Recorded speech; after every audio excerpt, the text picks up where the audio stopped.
estudia la psicología? Seguramente te has hecho esta pregunta más de una vez. O en caso de ser estudiante o psicólogo, te la han hecho invariablemente. Y es que mucha gente allá afuera desconoce totalmente nuestro campo de acción y lo confunde comúnmente con el psicoanálisis. Sí, lo sé, pero no es totalmente culpa de ellos. Ahorita les explico. Los medios se han encargado de generar esta idea en la mente de todas esas personas a través de la televisión, de la radio, de la música, de todos los medios de comunicación posible. Quédate en este video para responder esta pregunta y antes que nada, déjame aquí abajo cuál es tu autor favorito. Me interesa mucho saber eso.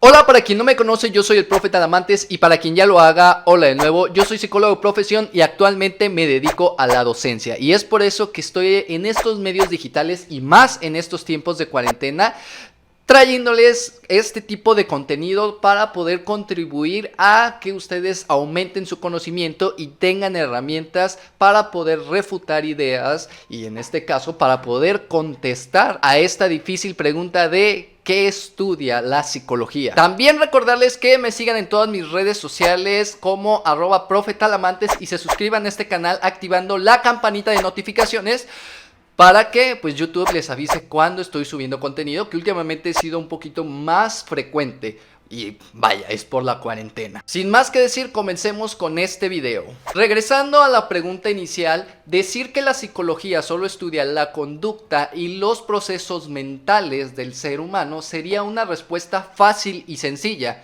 Y bueno, los que estudiamos psicología sabemos que la psicología o que nuestra profesión es todo menos sencilla. Y es que entender todo este campo de acción, entender a un solo ser humano es algo verdaderamente complicado porque hay un montón de variables, hay un montón de factores que intervienen a la hora de responder una pregunta tan simple como ¿cómo soy? Y sí, yo sé que como psicólogos o estudiantes, más de una persona ha venido a preguntarnos eso, ya sea en una fiesta, ya sea en la escuela o ya sea inclusive en el transporte urbano, para los que lo usamos. Y bueno, respondiendo una pregunta que ustedes no me la han hecho, pero igual voy a responder porque es mi canal, es mi video y lo quiero hacer. No cualquiera puede hacer el trabajo de un psicólogo. Y mucho menos podemos decirte cómo eres con solo mirarte o con que solo no lo preguntes. Es algo ridículo. La palabra psicología se divide en dos vocablos. La palabra psique, que en su momento significó alma y después pasó a significar mente, y la palabra logos, que significa estudio o tratado. Etimológicamente, psicología significaría ciencia que estudia la mente humana. Más adelante, con la llegada de Pavlov y todo su análisis experimental y después con la llegada del conductismo, se adhiere también el término de conducta y pues la psicología estudia el comportamiento humano, los procesos mentales, que es lo que anteriormente era la mente. Y sí, la psicología es una ciencia porque busca predecir, describir, explicar y modificar la conducta del ser humano, o en este caso a su objeto de estudio, y para ello usamos el método científico. Esto te lo digo para la próxima vez que alguien te diga que la psicología es una pseudociencia, pues bueno, tengas un argumento para poder refutar este comentario tan molesto. Pero para poder entender esta pregunta de qué estudia la psicología, debemos de entender un poquito los antecedentes de ella. Que bueno, la psicología es una ciencia joven, sin embargo tiene una historia bastante larga, porque viene desde la antigua Grecia, la Grecia clásica, donde estaban esta tríada de filósofos fenomenales como Sócrates, Platón y Aristóteles. Ay, me trabo, perdón. Tenía mucho sin hacer un video con guión. Y sí, yo sé que para muchos la historia es algo aburrida, pero déjenme decirle que estudiar la historia o los antecedentes es importantísimo. Y vaya, nosotros como psicólogos debemos de entender la importancia de los antecedentes. Y les voy a poner un ejemplo para que vean por qué es importante el análisis de los antecedentes o de la historia. Imagínense que van a comprar una casa que vieron por internet. Tiene un precio de locura que ustedes dicen, maldita sea, si no aprovecho esta oferta, nunca la volveré a tener. Y te lanzas, como dirían vulgarmente, como gorda en tobogán. y la compras y todo. Cuando llegas a la casa, te das cuenta que es una casa vieja, que está en una zona peligrosa, que tiene muchos desperfectos y que los cimientos se están hundiendo. Fatal, ¿no? Imagínate qué hubiera pasado si tú hubieras hecho un análisis previo de todo este lugar o de esta compra, de dónde está la casa, de quién te la está vendiendo, de cómo es, de irla a visitar, de pedir referencias de la persona que te lo está vendiendo o de las personas que vivieron ahí. Entonces tendrías un conocimiento más amplio sobre esta casa y eso te ayudaría a tomar una decisión de manera más objetiva acerca de la realidad, y así tú ya vas a saber si te arriesgas o no.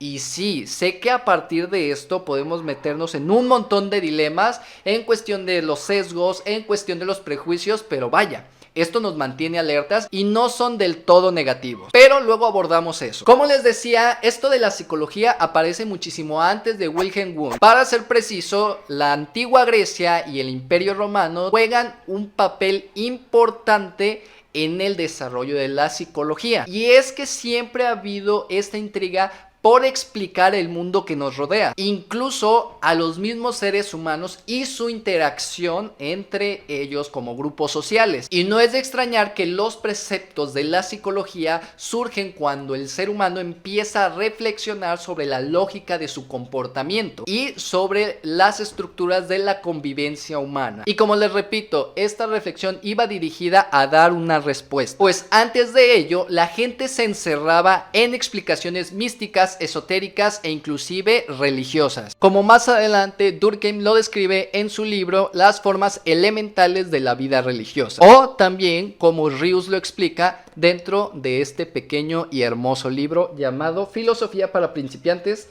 de Platón hasta hace rato, se los recomiendo. Pero oye, quiero pensar que en este momento debes de estar asociando todas estas ideas con la actualidad, y no te culpo, mucha gente sigue haciendo esto. Cuando no puede dar una explicación a la realidad, llega a estas instancias, a querer explicarlo desde una cuestión mística. Y esto ha sido a través de toda la historia. Recordemos que anteriormente todos los trastornos mentales que surgían no tenían una explicación para la gente de la época y lo atribuían a posesiones demoníacas, a cuestiones paranormales o inclusive estas cuestiones de aliens, cuando pues bueno, ahora en la actualidad le podemos dar una explicación. Inclusive en la antigua Grecia se utilizaban estos mitos para poder explicar de forma metafórica la realidad, pero esto de los mitos dio pie a la creación o al nacimiento de criaturas mitológicas, de dioses, de superhumanos que ayudaban a relajar a las personas en esta frustración por no saber describir lo que estaba pasando. Porque a veces es más fácil pensar que hay fantasmas o demonios antes que pensar de forma racional y lógica, o inclusive antes que investigar. Uno de los autores que dio pie al estudio del ser humano fue Sócrates, el primer filósofo que nos enseñan en la escuela. Este viejito bonachón que murió bebiendo cicuta o circuta, no recuerdo cómo se llama, todo por sus ideales, por querer hacer reflexionar a la gente a través de su método de la mayéutica, que les podría explicar de qué trata, pero pues tampoco se trata de darles todo en charola de plata. Váyanse a investigar un poquito. Aquí los espero. Ponle pausa.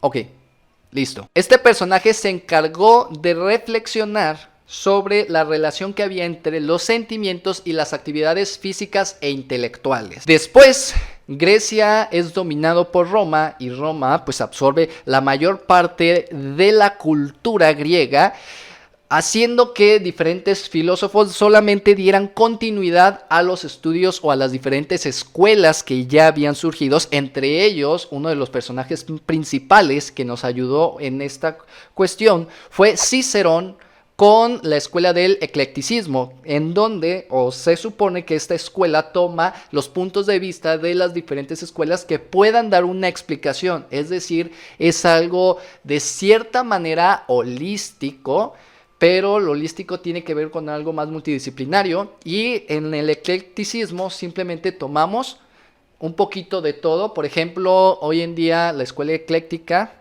tendría que ver de, ok, tomo un poco del psicoanálisis, un poco de la Gestalt, me sirve lo de lo conductual y entonces hago todo un pozole de lo que estoy tratando de trabajar. Se supone que esos son los estudios que empezó a trabajar Cicerón en su tiempo y que pues bueno, con el paso del tiempo esto ayudó o contribuyó a que se generara este análisis del ser humano desde diferentes vertientes o desde diferentes posturas, porque pues bueno, el ser humano es un ente psicobiosocial. Obviamente hubo muchísimos filósofos más, pero la lista es interminable y realmente pues no quiero abordar a todos porque no quiero que este video sea tan largo. Creo que ahorita ya llevamos bastantes minutos. Espero lo estén disfrutando, espero que les esté gustando. Denle like si es así, si llegaron hasta aquí.